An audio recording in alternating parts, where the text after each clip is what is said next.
트럼프는 비트코인에 대한 혁신 추진에 혈안이 되어 있다. 네, 여러분 반갑습니다. 비트캐쳐입니다. 현재 많은 분들이 가장 궁금해하실 부분이 SEC 차기 위원장이 누가 될 것인가, 이 부분에 대한 궁금증이 굉장히 많으실 거라고 생각합니다. 블룸버그에 따르면 트럼프 인수위원회가 친가상자산 SEC 위원장인 애킨스를 실제로 면접을 해서 후원장 후보로 지목했다라는 소식이 밝혀지고 있다. 근데 폴 애킨스는 어떤 인물이냐, 가상자산에 매우 친화적인 인물이라는 거, 그리고 유명 베팅 플랫폼인 칼시 같은 경우에 폴 애킨스가 SEC 차기 위원장이 될 확률이 72%에 육박하는 상황이다. 거의 지금 폴 애킨스가 차기 SEC 위원장이 되는 것이 기정사실화되어 있다라고 우리는 판단하면 될 것 같고, 애킨스가 어떤 인물인지를 여러분들이 아셔야 됩니다. 2017년부터 디지털 상공회의소의 이니셔티브 토큰 얼라이언스의 공동 의장을 맡았던 사람이고, 실제 이 디지털 상공회의소는 디지털 자산과 블록체인 기반 기술 수용과 사용을 촉진하는 데 전념했던 기관입니다. 근데 잘 생각해보시면 차기 SEC 위원장이 블록체인 기반 기술 수용과 사용을 촉진하는데 전념했던 사람이라면 지금과 규제 환경이 얼마나 180도 달라지겠습니까? 그리고 그는 과거에 갠슬러의 암호화폐 규제 접근을 비판했던 인물이고, 증권거래위원회가 법 집행을 통해 또는 그렇게 하겠다고 위협하면서 규제하는 방식, 그러니까 여기저기 그냥 자기 마음에 안 들면 들쑤시고 고소해버리는 이런 방식은 심각한 문제라고까지 지적을 했던 인물이다. 그런 인물이 차기 SEC 위원장이 될 가능성이 매우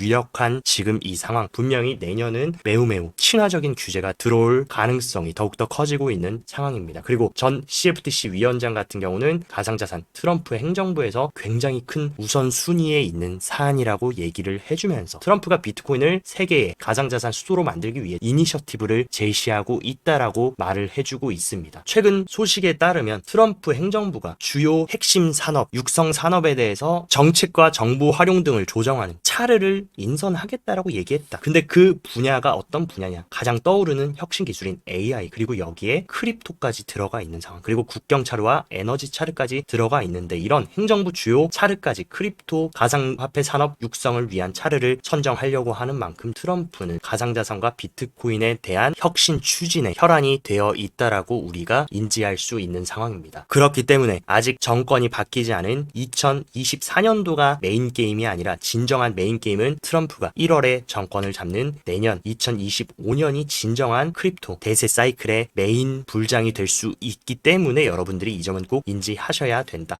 그리고 비트코인 현물 ETF의 흐름도 한번 지켜보자면 이틀 동안 꽤 많은 유출이 일어났는데 다시 유입세로 전환되면서 기관들의 유입이 다시금 살아나고 있는 고무적인 상황입니다. 그에 따라서 피델리티의 디지털 자산 총책임자인 줄리엔 티머가 비트코인 채택이 어느 시점을 기점으로 급격하게 상승했느냐, 과거 비트코인은 개인들과 얼리 어댑터들, 개미들의 돈이었지만 2024년 비트코인 현물 ETF가 도입된 이후로 어마어마한 채택이 확장되면서 이제 개인들의 돈에서 기관과 자본주의 포식자들의 돈으로 옮겨가고 있는 그 사이클이 이번 2024년 사이클이라는 거, 그 부분을 명심하셔야 되고, 마이애미 옵션 거래소 또한 비트코인 ETF 옵션을 상장 추진하면서 이제 모든 파생 거래소들, 옵션 거래소들이 비트코인을 필수적으로 거래 목록에 포함시키고 있는 내러티브도 강력해지고 있다. 그리고 이런 많은 거래소들이 비트코인 ETF 옵션을 상장시킨다라는 거, 더 많은 기관들의 채택을 촉진할 수 있는 그런 판이 제대로 깔렸다고 보시면 됩니다. 그리고 최근 비트와이즈는 10개의 핵심적인 암호화폐를 포함한 지수 ETF를 신청했는데, 여기에 포함되어 있는 ETF 목록을 한번 체크를 해보면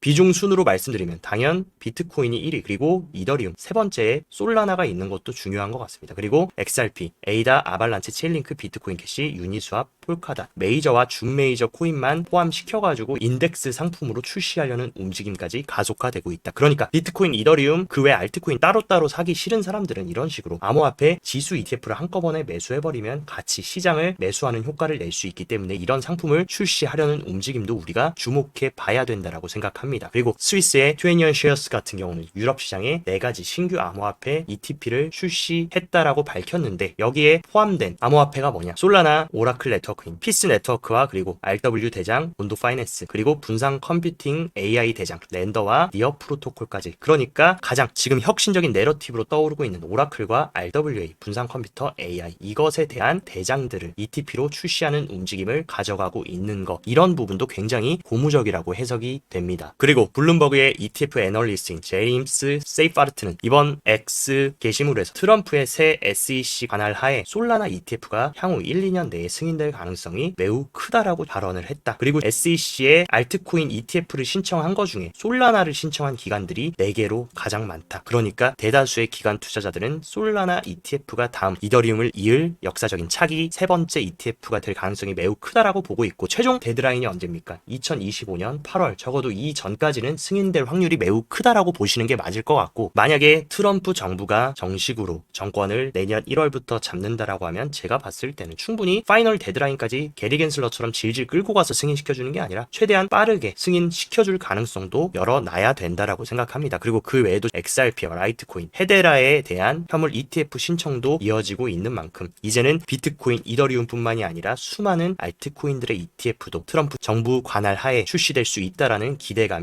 살아나고 있다. 그리고 블룸버그 선임 애널리스트인 에릭 발추나스는 암호화폐 2025년 알트코인 ETF로 폭발적 성장을 할 수 있다라고 발언했고, 방금 말씀드렸던 기관들이 신청한 솔라나, 리플, 헤데라, 라이트코인 외에도 앞으로 2달 안에 이러한 ETF 목록이 3배나 증가할 수 있다. 그러니까 기관 투자자들은 지금 SEC 눈치 봐서 알트코인 ETF 출시 못한 거지, SEC가 게리 겐슬러가 아웃된다 라고 하면 너도 나도 기다렸다는 듯이 출시를 할 것이고, 어마어마한 기관 유입으로 알트 시장도 폭발적 성장을 할 수 있다라고 에릭 발추나스는 보고 있는 것 같습니다. 저도 이 부분에 매우 동의하는 바이고, 그리고 유명 분석 플랫폼인 난센의 CEO가 2025년 사이클을 위한 9가지 암호화폐 예측을 했는데 역대 최대의 강세장을 보고 있다라고 밝혔습니다. 그 근거들에 대해서 9가지를 한번 알아보자면, 지금 전례 없는 밈코인의 인기가 새로운 온체인 기록을 세우면서 시장을 활성화해 줄 것으로 보고 있고, 그리고 트럼프도 지금 프로젝트를 하고 있는 디파이 시장의 르네상스가 이번 사이클에서 일어날 것이며, 반복적으로 말씀드린 솔라나 현물 ETF 출시도 매우 혁신적인 일일 것이라고 발언했습니다. 그리고 허가형 블록체인의 부활, 그리고 번창하는 비트코인의 생태계, 그리고 최근 제가 강조드렸던 섹터인 탈중앙화 과학인 디사이까지 새로운 내러티브로 떠오를 것이다. 그리고 크립토 시장은 AI 시장과 적극적인 콜라보를 하고 있고, 정부의 금융혁신기술법 FIT21, 이것은 핵심 골자가 뭡니까? 암호화폐가 증권이 아니라 상품으로 간주되는 중요한 법안인데, 이 법안이 제정될 수 있음을 시사했고, 그리고 실물자산 토큰화 시장의 기하급수적인 성장까지, 이 9가지의 내러티브 가 결합이 돼서 역대 최고의 사이클을 보여줄 수 있다라는 굉장히 불리시한 발언을 해주고 있는 상황. 그리고 세계 1위 채굴기업인 마라톤 디지털은 최근 5,700개의 비트코인을 사채 발행해서 매수한 것도 모자라서 추가적인 전환사채를 발행해서 700개의 비트코인을 추가로 매집한 상황이다. 이들은 뭡니까? 조금이라도 비트코인 조정받고 눌림받으면 사채 발행해서 바이더딥 파는 전략, 그렇게 비트코인 잘 축적해놓으면 결국에 올라간다라는 것을 스트래티지를 포함한 마라톤 디지털 크립토 시장의 거물들은 이미 알고 있다라는 것을 시사합니다. 그리고 비트코인 채굴 업체인 아이리스 에너지 같은 경우는 대형 AI 업체와 호스팅 관련 협상을 맺고 있다. 제가 또 이번 사이클에서 주목해야 되는 내러티브 뭐라 그랬습니까? 크립토 채굴 기업과 AI의 콜라보레이션. 지금 이런 식으로 적극적으로 채굴 기업들이 채굴 에너지를 AI와 파트너십을 맺으면서 어마어마한 성장 기대감을 가져가고 있는데, 실제로 아이리스 에너지를 포함해서 최근 AI와 적극적인 파트너십을 맺은 코어 사이언티픽 같은 경우도 저점 대비해서 600%가 넘는 어마어마한 상승 동력을 보여줬고, 아이리스 에너지 같은 경우도 저점 대비 900%의 상승률을 보여줬습니다. 그리고 또 AI 파트너십을 도입한 허팔 같은 경우도 저점 대비 300%가 넘는 상승세를 보여주면서, 이러한 채굴 기업과 AI의 콜라보레이션이 이루어지면 어마어마한 성장 가능성과 밸류에이션을 받을 수 있고, 그것이 곧 주가로 증명된다라는 것을 월가의 투자자들이 인지하고 있는 상황. 그렇기 때문에 채굴 기업들과 AI의 콜라보레이션도 우리가 계속 주목해서 보셔야 될 필요가 있다라고 생각합니다. 그리고 캐나다의 핵심 도시인 밴쿠버 시장은 비트코인 친화적 도시 계획을 도입하겠다라고 하면서, 그 계획은 결국 뭐겠습니까? 재정자원 다각화 계획으로 비트코인 준비 자산으로 투자하는 거. 그러니까 지금 모든 국가적 기업, 기관들 다 뭡니까? 비트코인 준비적 자산으로 다 같이 초당적으로 투자하려고 하는 흐름. 그리고 미국과 일본 기업에 이어서 중국의 상장 기업인 SOS 같은 경우도 비트코인에 내년에 5천만 달러 투자 계획을 발표하면서 남는 잉여 현금으로 비트코인을 매집하려는 중국 기업들도 하나 둘씩 생겨나고 있는 상황. 우리나라 기업도 최대한 비트코인 현물 ETF를 거래할 수 있게 빠르게 승인해가지고 기업들도 비트코인에 투자할 수 있는 창구가 하루빨리 열렸으면 하는 개인적인 바람입니다. 그리고 비트코인 강세장에 대해서 갤럭시 디지털은 아직 끝나지 않았다라고 발표했고 조만간 10만 달러 수준을 돌파하기 위해서 새로운 시도를 할 것이다. 지금은 어쨌든 약간의 차익 시장 매물이 나오면서 지지부진한 움직임 가져갈 것이지만 조만간 다시금 신고점 갱신할 거라고 얘기해주고 있고, 그 근거에 대해서는 방금도 말씀드렸던 기관 채택 증가와 비트코인 국가 단위의 준비금 창출 가능성으로 인해 암호화폐는 상승할 수밖에 없다. 왜냐하면 공급은 정해져 있습니다. 심지어 올해 4월에 반감기가 진행되면서 공급량도 반토막으로 뚝 줄은 상황. 근데 지금 너도 나도 기업들도 국가들도 비트코인 준비금 채택하겠다라고 하면 수요는 폭발할 수밖에 없다. 공급은 반토막 나고 4년마다 줄어드는데 수요가 계속 증가한다. 가장 경제의 기초입니다. 수요와 공급에 따라 가격은 상승할 수밖에 없다라는 것. 그리고 바네크의 CEO인 얀 바네크 또한 비트코인 이번 강세 사이클에서 18만 달러까지 올라갈 수 있다라고 발언을 하면서 비트코인이 금 시총의 절반에 도달할 수 있는 장기적인 상승 가능성을 시사했고, 비트코인이 가치 저장소로 금과 경쟁할 가능성이 있다. 금도 결국에는 뭐였습니까? 국가의 준비금으로 작용했 했었는데 이제 그 뒤를 디지털금인 비트코인이 따라가려고 하고 있다. 그에 따른 어마어마한 수요가 발생될 것을 많은 전문가들이 보고 있는 상황입니다. 그리고 이더리움 핵심 지갑인 메타마스크는 이제 문페이를 통해서 페이팔의 자회사 벤모로 암호화폐를 구매할 수 있는 파트너십을 체결했습니다. 벤모는 페이팔의 자회사로 한국으로 따지면 토스 같은 기관이다. 근데 이런 식으로 이더리움 지갑으로 비트코인을 다이렉트로 구매할 수 있는 굉장히 좋은 창구가 열렸고, 이런 것들은 기관 기업의 채택뿐만 아니라 개인들의 채택도 활성화하면서 대중 채택을 이끌어낼 수 있는 중요한 소식이라고 볼 수 있을 것 같습니다. 그리고 한국과는 다르게 홍콩은 기관 및 패밀리 오피스에 대한 가상자산 소득 면세를 오히려 고려를 하고 있다. 오히려 홍콩 정부는 이 암호화폐 시장이 얼마나 큰 기회의 땅이고 혁신 시장임을 알고 있기 때문에 가상자산 허브로서 홍콩의 지위를 높이는 이런 친화적인 법안을 추진하고 있고, 그 보수적인 러시아 또한 가상자산 채굴 및 판매에 대한 부가가치세를 면제하는 법안을 통과를 시킨 상황이다. 이런 식으로 계속 규제 완화해서 더 적극적으로 산업이 육성될 수 있게 전 세계가 노력을 하고 있다. 근데 반면 우리나라는 어떤 상황입니까? 가상자산 과세, 자산 편중 및 격차 해소를 위해 필수적이다. 단순히 가상자산 과세를 하는 이유가 빈부격차 줄이겠다고 하는 겁니까? 지금 전 세계는 이 혁신 기술을 도입하고 너도 나도 이 혁신 시장에 발 담그고 발전시키려고 하고 있는데, 단순히 부자 되고 가난한 사람 되고 이거 격차 해소하겠다고 무작정 비트코인 올랐다고 돈 걷겠다고 하는 것에 대해서는 저는 조금 회의감이 든다라고 생각합니다. 하루빨리 이 가상자산 과제에 대한 명확한 가이드라인과 방향성이 나왔으면 하는 개인적인 바람이다.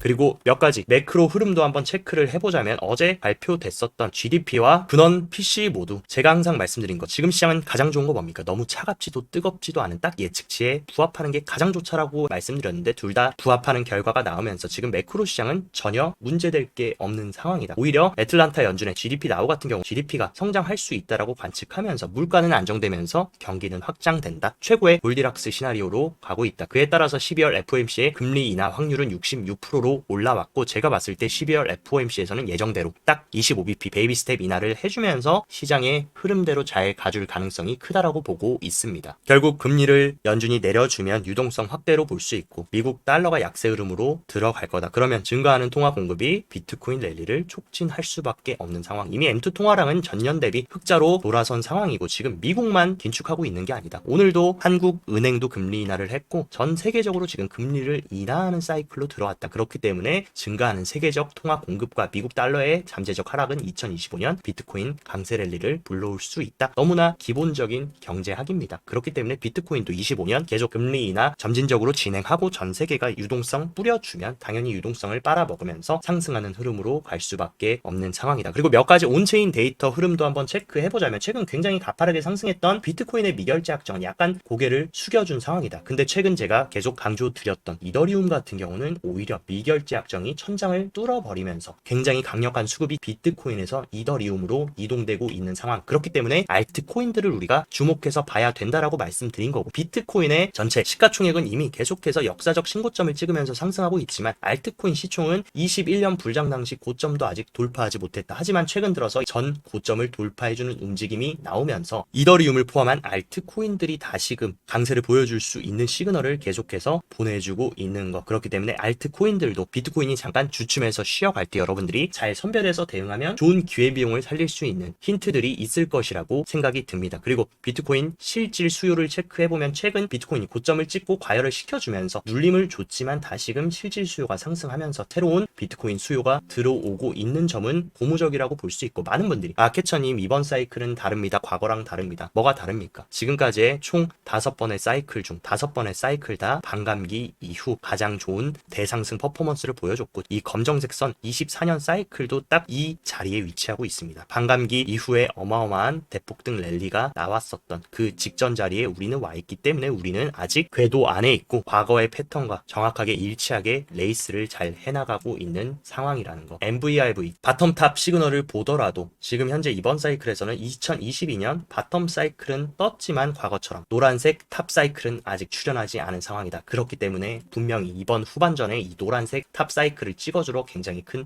폭등을 해주고, 최종 과열 지점에서 이제 과거의 패턴과 마찬가지로 탑 사이클이 뜨면서 다시 시장이 종료되는 그 흐름으로 갈 수밖에 없기 때문에 우리는 잘 안전벨트 매고 하던 대로 계속 해 나가면 된다라는 것을 명심하셨으면 좋겠습니다. 그리고 단기 트레이딩 하시는 분들 계시기 때문에 단기적인 차트 흐름 한번 체크해보자면, 일단 비트코인은 지금 하방 추세선을 아직은 돌파해주지 못한 상황이다. 그러나 중요한 것은 중요한 매물대였던 90K를 지지를 해주고 다시 장대 양봉을 만들어준 만큼 전 저점을 이탈하지만 않는다라고 하면 충분히 이 자리에서 자리를 잘 잡아주고 다시금 올려쳐줄 수 있는 파동을 만들어줄 수 있다라고 생각하고, 비트코인이 움직이지 않아줘도 괜찮습니다. 비트코인이 이 구간에만 자리 잘 잡아주고 지금 도미넌스 너무나 잘 빠져주고 있기 때문에 큰형님은 자리 잘 배 힘주고 지켜주면서 아우들한테 약간 수급 보내줘서 알트코인들이 좀 튀어오를 수 있는 판을 깔아주는 것도 굉장히 좋을 것 같고, 비트코인을 제외한 이더리움을 포함한 모든 알트코인 시총인 토탈2 차트 같은 경우도 이런 식으로 확실히 전고점을 돌파를 했고, 주봉상으로 전고점을 리테스트까지 하고 밑꼬리를 달고 주봉이 말아 올려준 만큼 저는 충분히 알트코인 시장도 21년 고점을 시도하러 가기 위해서 살아날 수 있음을 보고 있다. 그렇기 때문에 이번 주는 오히려 비트코인보다는 우리가 알트코인에 좀 더 집중해야 될 시기가 아닌가라는 생각을 합니다. 그리고 많은 분들이 비트코인 끝물이다, 너도 나도 이제 개인들 포모 느끼고 들어와서 게임 끝날 거다, 이런 발언 아직도 하시는 분들이 있는데, 비트코인과 가장 혁신적인 기술이었던 인터넷의 채택 속도를 보면 오히려 비트코인의 채택 속도가 인터넷의 채택 속도를 압도하고 있습니다. 그리고 비트코인은 이제 막 성장하기 시작한 산업이고 후반으로 갈수록 더 큰 포물선으로 채택되는 모습을 인터넷이 보여줬기 때문에 이런 흐름만 잘 유지해준다면 더 큰 어마어마한 전 세계적인 메서드 옵션 대중 채택이 이루어질 수 있는 우리는 그 시작점에 와 있다는 거 꼭 명심하셨으면 좋겠습니다. 오늘 영상도 시청 진심으로 감사드리고, 영상 도움되셨다 하시면 좋아요, 구독 눌러주시고, 더 자세한 투자 전략 궁금하다 하시면 영상 하단 고정 댓글에 제가 운영하는 크립토 시황방 활짝 열어놨으니까 이쪽에서 시황도 잘 체크하시면서 성공적인 크립토 투자 계속 이어가시길 바랍니다. 오늘도 시청 진심으로 감사드리고 여기까지 비트캐쳐였습니다.